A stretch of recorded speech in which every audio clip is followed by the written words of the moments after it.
Welcome to Impact AI. I'm your host, John Hodges. On today's episode, we'll hear from a leader in hospitality tech about how to navigate growth in a niche industry, overcome scaling challenges, and spot the trends that matter in 2025 and beyond.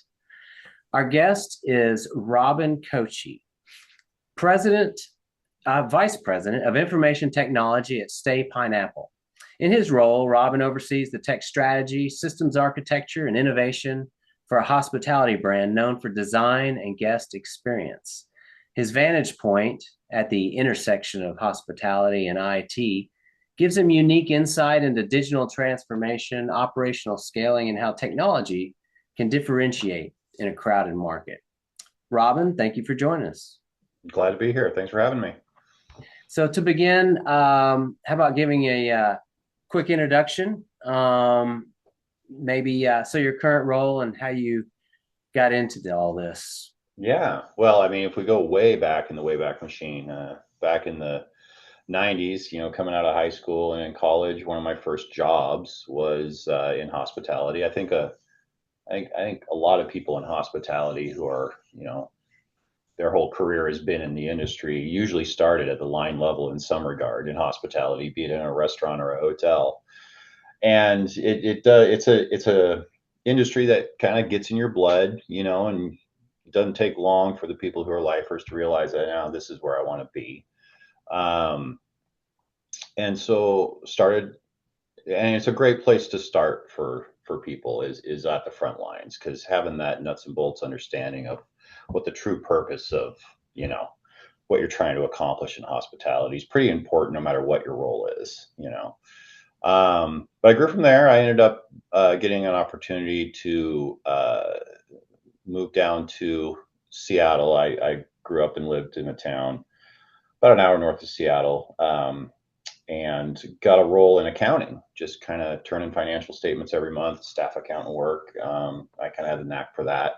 But it was also at the time, I was going to school in Seattle at the University of Washington and working and everything. It was also at the time when IT was just kind of becoming uh, its own thing for hospitality. If you went to a hotel in the 90s, you had a TV that had 20 channels on it and a phone. And then the next big innovation that came along was, like pay-per-view movies in the room. Right. That were all hooked up to a stack of VCRs in some hot closet somewhere in the hotel. Uh, but then around 2000, providing network, to guests and all these kind of things was becoming a thing. And we're starting to get more sophisticated platforms, operating systems, and software to run the hotels on. So as I was coming out of school, uh, I was that was developing, and the need for someone focusing on IT and hospitality was growing right around 2000. And so and I was just the guy with the knack in the office, right? Like I could fix your email if it wasn't working, our rudimentary email at the time. So that's what was the seed of me being in IT and hospitality. And so, and this was before I worked with Staypineapple. It was with a management company, and I spent a long 2 decades plus with them. We managed mostly branded hotels, right? So Hilton, Marriott, IHG, Hyatt branded hotels. We would run the operations for, the owners of those hotels. Um, and that was a great experience for me, because I got involved in so many different aspects of ho- you know not just hotel operations, but we worked side by side with developers of hotels who were building hotels. So we would be kind of the intermediary between the brands and the developers, and making sure they were doing everything they needed to have a successful opening of a hotel, converted hotels from one brand to another, takeovers and all that. It really gave me this breadth of understanding of all the systems, how different brands use different systems and all that kind of thing. And it was also a span of the last, 2+ decades of just innovation. And, so smash cut now, we all got through COVID barely, hospitality really had a tough time through Right. COVID as an industry. It was an immediate impact on our industry, obviously, with travel basically stopping all in a matter of a week. Uh, but through all that, changes in companies that happened all over the industry, got an opportunity to come over here to Staypineapple. And that was exciting because it was like, okay, I'd been working with these big brand hotels, very stringent standards. This is what you will use. Not a lot of ability to make a lot of choices about technology. It's more just how effectively can you execute the deployment and project management of it. To now over here at Staypineapple, it was an opportunity where they were really looking to move a lot of systems to the cloud before COVID Hmm. hit. That all got put on pause because everything got put on pause and they were in survival mode. And then I came in right as COVID was not impacting, let's just say, the industry the way it had when there was the shutdowns and everything. And we had this opportunity to really look at a tech stack, like top to bottom, and how do we want to align it now with the new technology that is finally for the hospitality industry really starting to coalesce, and we're really getting some exciting um, cloud-based options to go to, because it's just traditionally as an industry that was so stuck in traditional technology on-prem hosted, everyone in a silo. Yeah. and Yeah. and then of course what that creates is a challenge of access to data. Yeah. you know and that I think was the challenge that you ultimately are trying to address, whether people believe it or not. When you're moving to cloud-based platforms, obviously you're going for efficiencies, you're going for reliability, and all those things. But ultimately, there should be a benefit behind it of better data, Yeah. right? And if you're Okay. not seeing that in your strategy of what you're choosing, then you're choosing the wrong things. So Okay. that was an arc right there that I just took you through. But that Yeah. that as quickly as I can is the last 25, 30 years of my life. No, well, that's great. It's very informative, especially like, for listeners trying to figure out, where data and technology lie, in the industry. So early, well, it doesn't have to be early in your career, but in the past, say what challenges, you mentioned COVID, what challenges stood out as formative, um, you can use if obviously COVID was the biggest challenge for the industry. Did where what did that spike the demand for technology, or and if it wasn't COVID, what in the past, what has stood out as a formative change, where the industry needed technology? Yeah, I mean, certainly in 2008 and the financial crisis that happened then, at a time when a lot of technology was in flux. I mean, you really had in 2008, it was the beginning. You started to have the true cloud-based services really come to bear where it made sense for a lot of companies. Even things like starting to move to things like Office 365, right? Just Yeah, just take something as basic as that. yeah, We're gonna move out of in a corporate environment. Our IT team, we're hosting all these servers, we're managing them, we're patching them, we're doing all that traditional IT stuff. And while at the time we thought the 2008 financial crisis was the end of the world, little did we know about what was coming in 2020, right? right. But at the time, it was a big impact, and certainly we saw a very immediate dip in travel as a result of that period of time. And every part of your operation then all of a sudden comes under the microscope, where you might be tolerating inefficiencies or costs just because, well, the lift to make the change isn't going to make it worth it. But now it's like, well, we don't have a choice, right? It's like we have to dig in and really make some make some investment and some changes for the long term. Otherwise, we're not going to be able to survive this kind of thing. So again, I alluded to it. It has always been a thing. I mean, people in the hospitality industry bemoan, especially the hotel side of hospitality. We bemoan how for decades it was just a slow to move industry as far as technology was concerned. Uh-huh. And I think the reason why you have that is just such the disparity of companies and ownership and everything, and getting everyone on the same page on where the money is best spent. Because in hotels,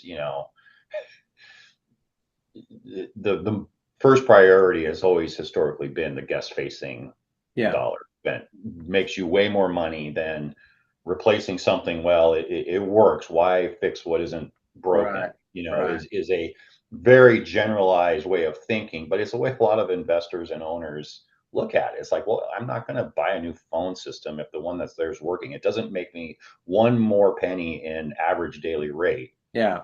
to spend $50,000 on that or whatever you want me to buy. So no, like Yeah. just keep everything running. That is again a very overgeneralized, but is a very predominant approach. What we have now, if we just look at today, is it's so much more obvious what the advantages of having a very cohesive tech stack that is the data is flowing well between your different systems that give information to the people that need it uh, in a very useful way. That doesn't require just a Rube Goldberg of data washing and Yeah. begging, borrowing, and stealing the data out of systems to be able to drive business decisions and analytics, let alone the efficiencies, obviously, in guest service and operations at the hotels. Because everything, I feel like every hotel, certainly ours, you're just getting squeezed on the cost of operating, right? And Sure. so it's not just, oh, look at this cool thing we can do. It's like, how can we use the technology that's available to us to be as efficient as possible so that cost isn't what we're worried about. It's like we can look at our P&Ls and say, well, cost isn't our problem. We just focus on the top line and driving revenue. That's where we get ahead because Yeah. we're not wasting money on the cost side. Right. So Right. I gotcha. So, so I um, don't know if I answered your question actually there, but that 2008 was a pivotal time. It felt like right. for sure. No, Just it's what drove change for it drove a sure. lot of change. It drove a lot of like we have to find efficiencies now. So Yeah. Yeah. Okay. And so now I'm sure you've scaled your role, your responsibilities. What's been the biggest?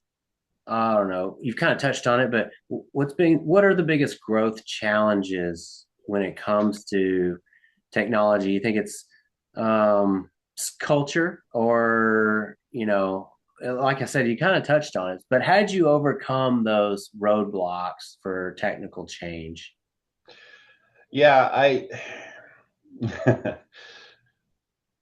let's just there's so many that we dealt with, but let's just look at like currently what we've done. So let's Okay. bring it to like where people maybe are living now. Yeah. Yeah. Because I came into Staypineapple, we were running legacy systems, self-hosted property management systems. That's what they run at the front desk to check you in and out of the hotel and all that. When you walk in and say hello, and then they look down, yeah, Yeah. Yeah. that's what they're looking at.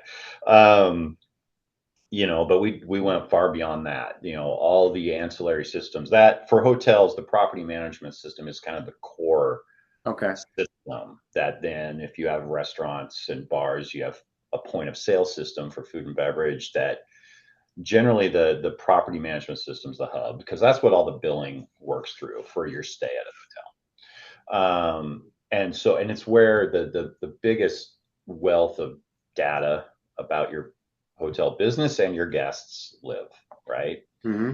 So uh, what we wanted to revolutionize for Staypineapple is okay, we had all these disparate systems that never really worked well together without a big lift, interface wise and data wise. And so when we started out the journey of, okay, what do we want our new tech stack to look like? Sorry. Uh, it, it really had to be a holistic approach. It wasn't like, let's just find this one thing and then we'll figure out the rest later. It was like, how are they all going to come together and really work together, Hmm. Yeah. because ultimately what that's addressing is how efficient, how easy can we make the jobs of the people on the front line, right? I mean, yeah, Right. we have all our data wants and needs and corporate over top of the hotels, how we want to be able to function. But ultimately, what matters the most is when that person goes to check in, and we don't like it when the person has to look down Okay. immediately. Like we Yeah. want Yeah. to engage with our guests. That's getting down into the culture of what it's like to be a guest of Staypineapple hotels. There you go. And so there's that end goal. Well, what makes the best guest experience? What makes the best staff experience? What tools make making that function as pleasurable for both parties. Right. So that was a big thing. But also in my long experience, especially under the branded side, I'm not digging on the brands per se, but you do have this just fight generally, and it still goes on today, of whose data that is. You think about it, like if you owned a hotel, you owned a building, and you said, okay, I want to make this hotel a Hilton branded hotel, one of their brands, because Hilton, this big well-known company, I'm going to pay them their franchise fees because they're going to contribute a lot of reservations to my hotel. That's a very good strategy. um, but like ultimately, who owns that guest, right? Is it your guest or is it Hilton's guest? And we also nowadays you have online travel agencies, OTAs as we call them, because you have to have a three-letter acronym for everything. Yeah. But like Booking.com, Expedia, a lot of people like to certainly research where they're going to stay on these sites because they bring it all together, right? Right. Right. But then when you book through them, just to give you the other side of it from the hotel side, is all we get is this reservation and the person's name, Yeah. right? Yeah. And they're going to be staying at your hotel in one of these type of rooms for this amount of money, and that puts them between us and you, along with the commission they take out of that reservation, by the way. But Yeah. it's like all of a sudden we have this wall between us, and we like to think of them as our guests. I mean, they chose our hotel. Yeah, they chose to book it through you, Yeah. and most people don't understand that relationship. But then all of a sudden, now we have a barrier to that data, and it's not that we're data mongers, but it's like we like to personalize your stay. We like Sure. when you book with us direct, we like to send you an email and ask you, hey, what brings you to town, and is there anything we can do to make your stay better? And it's unbelievable the responses we get from guests about how they're excited to stay with us and what brings them into town. And then it's like, okay, they shared with us what they're doing. We got to act on that. And so how Yeah. can we hyper personalize their stay a bit to make it a memorable experience? Yeah. So that's the battle. And it's a battle in those franchise situations where it's like, yeah, this data is there, but how easy is it to harness it and then do something with it? And Yeah. that, I, you know, is probably where we're leading the discussion on AI, right? So, Yeah, exactly. No, but I know I've traveled extensively, and whenever I would go, especially out of the country, I was worried. I actually wanted to talk directly to the hotel staff, mhm. just so that there was, you know what they say about there's too many people in the line of conversation and how things can get skewed, and especially when you're international. I was always worried whenever I had to go through third party providers. So, um, Yeah.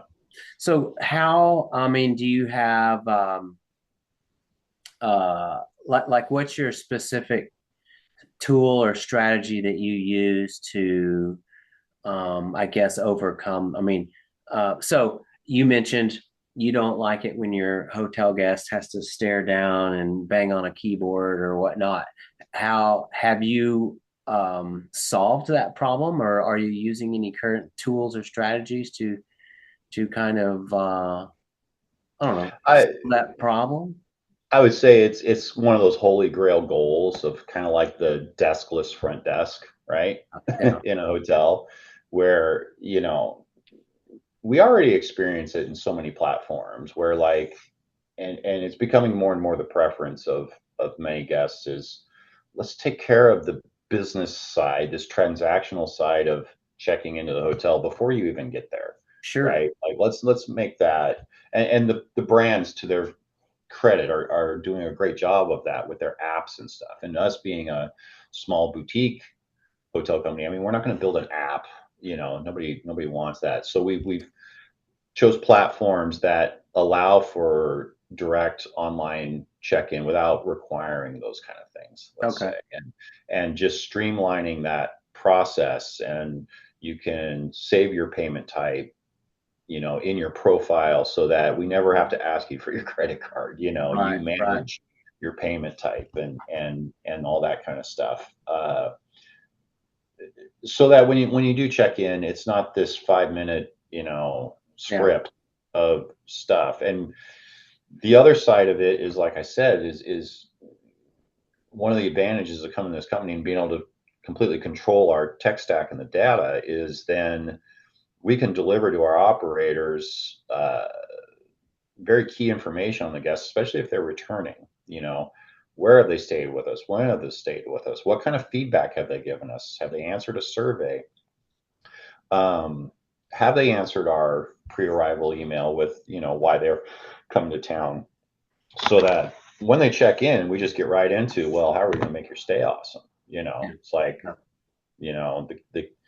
the getting your credit card, ID, keys, all that business becomes, like that's taken care of. It's, how can we help you? What can we do to just preemptively surprise and delight the guests, to set us apart? Because Yeah. that's what a brand like ours has to do. Like Sure. your stay has to be legendary. Otherwise, stay at one of the big brand Right. hotels, right? And Right. get points, I guess. Yeah. Right. Yeah. So like that's our secret sauce. So that's how leveraging this technology, of, you know, platforms, property management system, sales and catering system, CRM, all these things, and then the AI goodies on top of it to help with the analytics and all of that to drive. All we value all our guests, obviously, but what are the interesting guests? The Yeah. ones that have told us why they're coming, that have stayed multiple times, that have replied to our survey and given us feedback, good or bad. Yeah. It's you hate it as a hotel guest, as a traveler, or a customer of any company to give feedback and just feel like it goes into the ether. Right. We want to acknowledge it, not just with a thank you email, but the next time you stay, a personalized acknowledgement and then action upon what Yes. your feedback is. So, and Excellent. the only way you can do that is to use the tools to make it as efficient for the operators as possible. Because if they have to go dig for it, I mean, they're trying to run hotels, Yeah. right?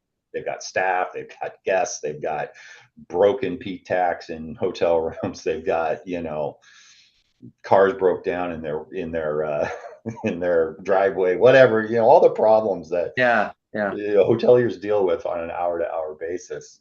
Having to sit there at a desk and dig through and find this kind of information Yeah. to deliver on that guest experience, that does not work. It's not sustainable. We have to use the tools to deliver the information, get it at their fingertips Yeah. so Yeah. that they can act.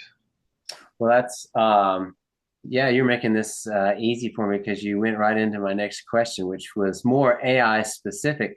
Right. Which areas do you see AI or, predictive analytics having the greatest impact? And so, Yeah. It's huge. I mean, it's the thing everyone has to be paying attention to, yeah. because companies are getting competitive advantages over you by leveraging it well.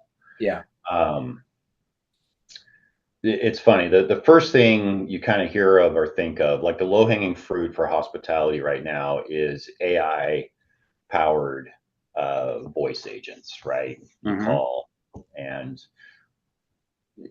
it's just very popular, and I get it. It was low hanging fruit for the phone vendors, those type of Right. providers. It's like, yeah, like this is something we can just slip into a service we're already providing to our hotel customers, Right. right? Like, hey, we got this new, and that certainly is great. We have a lot. One thing about our brand and kind of our culture is we definitely value still the human touch in our service. But so just looking at that example of like, okay, an AI voice agent and what ultimately is the best guest experience, and like my idea to the approach that, and by the way, we have not deployed any of that yet in our systems, but my approach is you're seeing, I think the predominant approach is kind of like, well, we want this to just feel like you're talking to a human, and we want people to not even really know the difference. Yeah. And I feel like there are guests that value, like just your example of going to abroad, and I want to talk to somebody like. I want Yeah. them to know I'm a little bit of an ignorant American and I don't know what I'm doing Right. when I'm in Right. France, right? So let's just call us what we are. But I don't I don't feel like we should be cultivating the culture of trying to pull the wool over guest size. Right. The way I kind of feel I want to approach that, if we're going to do it, is to give guests a choice and just be upfront. Is like we have, and usually you're naming your AI nowadays, right? Jenna or whatever. You Yeah. know, we have Jenna, our AI assistant that can answer a lot of your questions. And for a lot of guests, that's fine. What time's check in? What's the best way to get to the hotel from the airport? Yeah. And do like yes or no questions? Yeah. The kind of data that you got to build in your websites for AI searching, by the way, because that's the next trend is people are just like, let the AI find the hotel I want, tell it what I Right. like. This is the one I think you should book, and they're one click booking. Yeah. So you gotta have that metadata in your website anyway, right? For Mhm. that. So an AI agent can use the same data to answer these questions Sure. uh, for a guest. But I still feel like the culture nowadays, as we're still very, very early in the AI, growth as a tool, is I feel like you got to be upfront and give people the choice. Yeah. And if they want to talk to one of our agents, they can hit 0 or whatever that Yeah. functionality is. To get to someone, to talk to me in our central reservations call center, and have a person to person discussion. Yeah. But again, the person who just wants 3 questions answered correctly, that AI is going to know the answers instantaneously and Sure. get them answered and on their way.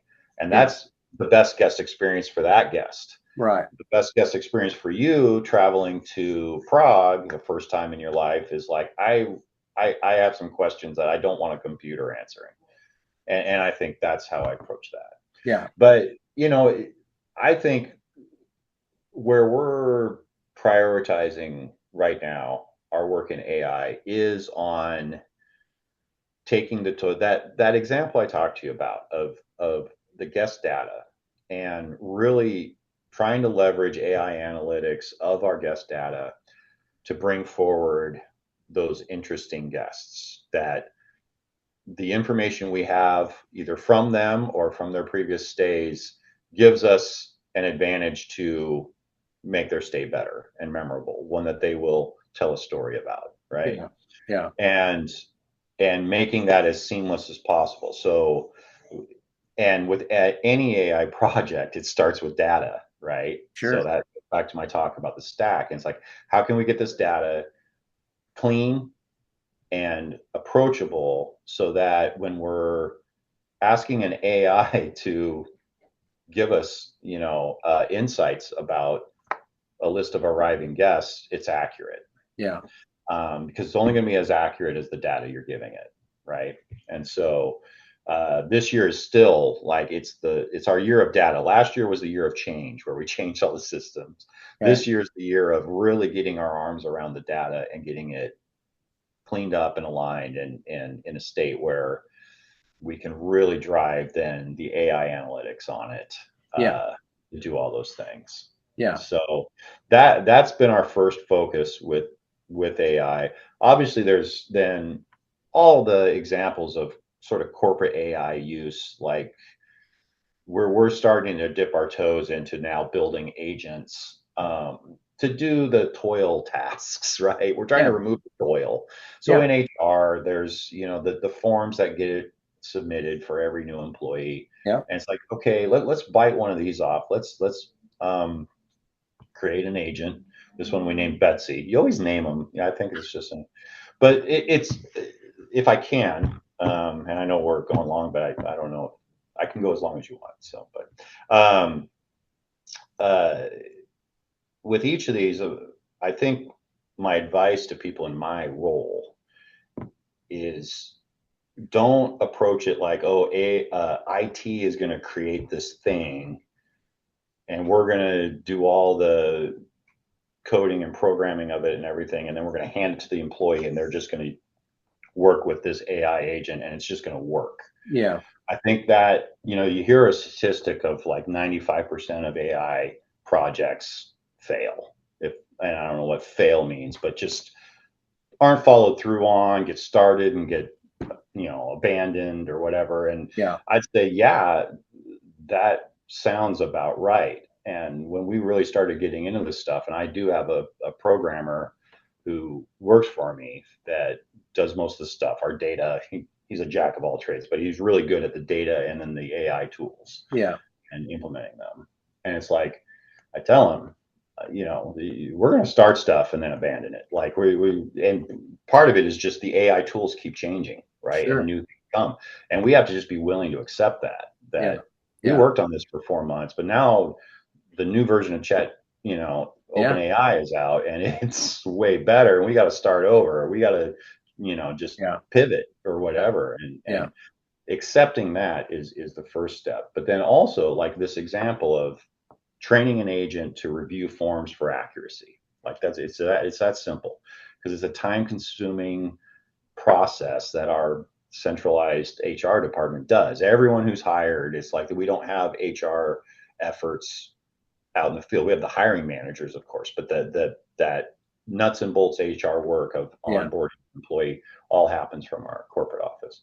So reviewing these documents is as you can imagine, a lot, and there's a lot of turnover in hospitality, so it's constantly happening, and a lot of it is just kind of toil, like I said. Sure. So our approach is we are working with the person whose job that is every step of the way. It started with a sit down meeting. Let's literally just go through the process that you go through to receive, review, and eventually get corrected these documents that come in when you hire somebody. And I'm like, we're going to start, it's baby steps. Like, and Yeah. we named that agent Betsy. So, and I said to Abby, who's the actual human that works in HR, I'm like, Betsy's going to work for you. Yeah. Like, Betsy's an AI agent. She works for you. You are going to train her how to do this part of your job that is such a pain. And at first, Betsy's not going to know jack Right. about what you're doing, but we're going to give her the basics. And then she's going to get better and better and better, because we're going to show you how to train this agent.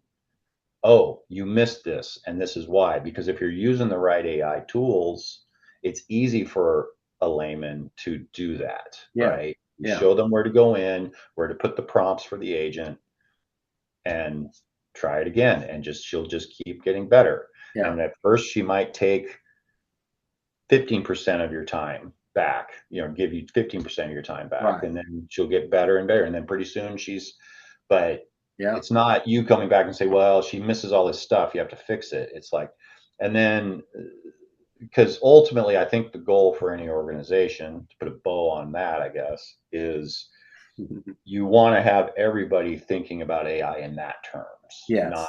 oh, Yeah. what's IT going to do for us to make AI make my job better? It's like, how can I work with them to get the tools I need Yeah.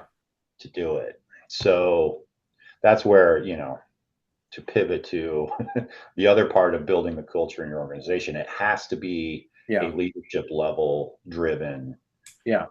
so I'm part of our senior leadership team and in the organization, and like I'm always kind of pounding this drum. It's like, guys, I we do book reads of all sorts of different topics, and one I push that we're doing a review on is for there's a AI book specific for hospitality. It's kind of like, all right, this is what's currently going on in the industry, because you need a level set with your leadership team of like what is realistic and what isn't, Yeah. in AI.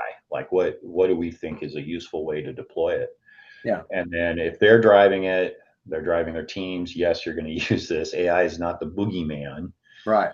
the tool in the toolbox, Yeah. right? Absolutely. Not here to take your job. It's here to take away the stuff that you hate doing so you can do the Yeah. better stuff, the more valuable stuff. Yeah. So, Well, you're definitely taking the right approach to all this, but it's a mind shift. I've seen it in other industries.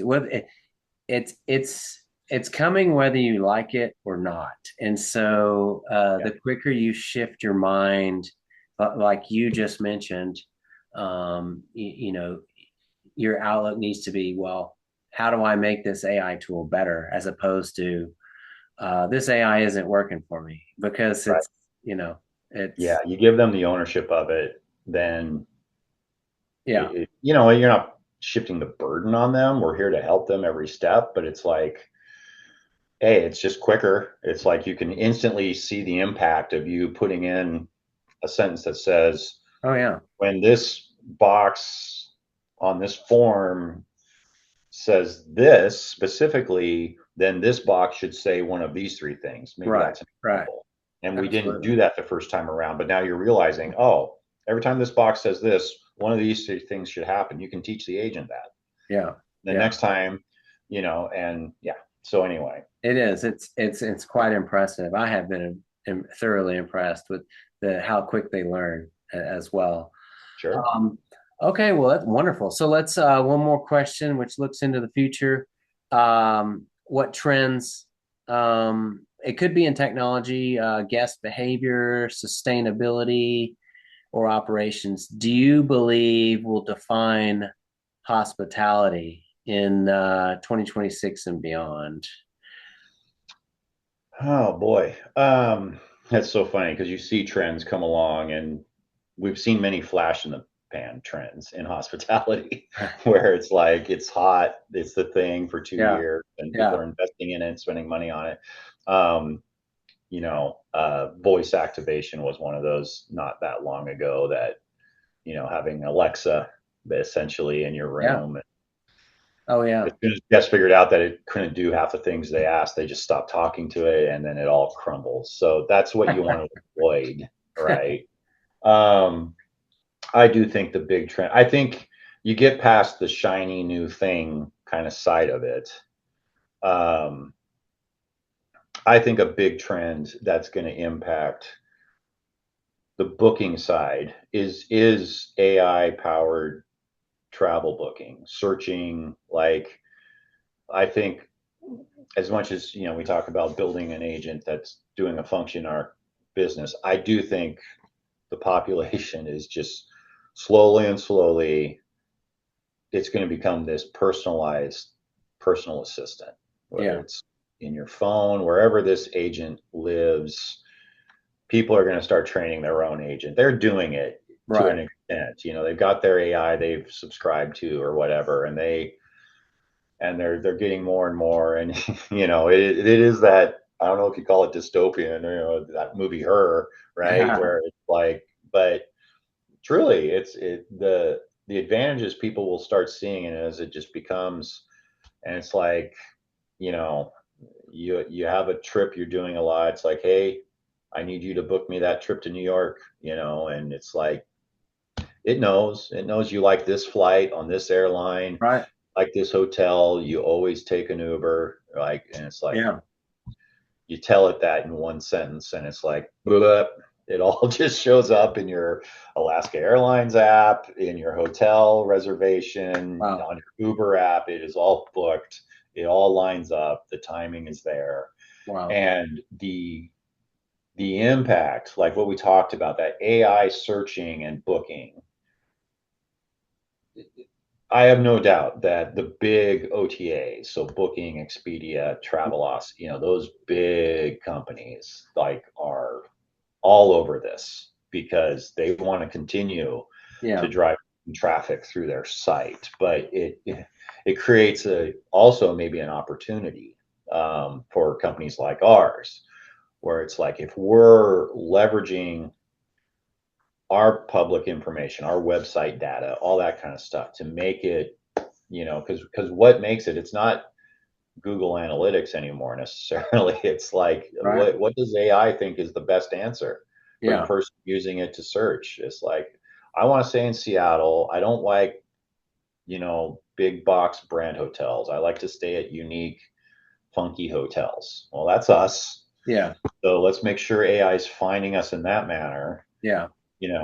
and let's make sure that our review data and all that kind of stuff out there is telling the story we want people to hear, so that it just, it could have a big impact on that. And that I think is massive.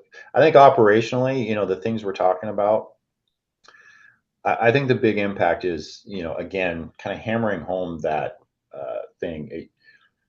You want everyone in your organization to have some awareness. I mean, we kind of, I've been through it all, and there used to be a tolerance for what I call that weaponized incompetence when it comes to technology. It's like, I don't know how my computer works, and it's like we Right. kind of, there's no room for that anymore. I don't care how old you are or what Right. your demographics are. It's like you got to have some basic skills, right, to truly function. Yeah. And that's 15 years ago. Now it's like, okay, you can't be the I hate AI person. Right. We can be fearful of the trend of it and what it means, as a society. And that's Yeah. a whole different podcast, right? Yeah. But it is there and it is a thing, and your competitors are using it. So do not like try to be old school about it. And, like we have Absolutely. to acknowledge it, understand it, and try to leverage it and use it for good for our organization because everyone else will. Yeah. And drilling down like just nuts and bolts, like for my team, I have two systems administrators that work for me, and then I have my programmer. But educating themselves, like our continuing education is very focused on AI. I want them all to have good understanding of how the tools work, how we can leverage them. This goes way beyond just prompting. It's not Right. just prompting chat gpt with insightful prompts that give you a cool response. It's like, Right. no, like what are the methods to deploy it, to use it? How can we use it to make us more efficient? And I think my advice to people in my position is encourage that. I think it's as important education for your team to have, no matter what their role is in IT, as any kind of other certification that's out there. Yeah. Like, because I honestly feel like the answers to whatever questions they have in those certifications are at their fingertips anyway. Right. It's usually information you need to know once to fix the problem you're fixing and then move on with life. But dedicating time for them to be learning in AI, no matter their role, is pretty crucial for your IT department, I think. Yeah. Well, that's very interesting. I love the outlook that you have, and I believe it's spot on. Well, Robin, that wraps up all the questions for today. Thank you for sharing your Yeah, path, the lessons that you've learned. I think what stands out to me mostly is that growth in the company isn't just about adding features. It's about building, um, resilient systems, thoughtful technology choices, making digital strategies with the guest expectations. So, well, cool. For those listening, especially in the niche industries, your differentiation often comes not from doing what everyone else is doing, but from the intentional use of technology, data, and having a bold vision. So, thank you, Robin, again for joining me today. Thank you for all the listeners for tuning in with Impact AI. Until next time, stay curious, uh, stay impactful, and keep building the future with AI.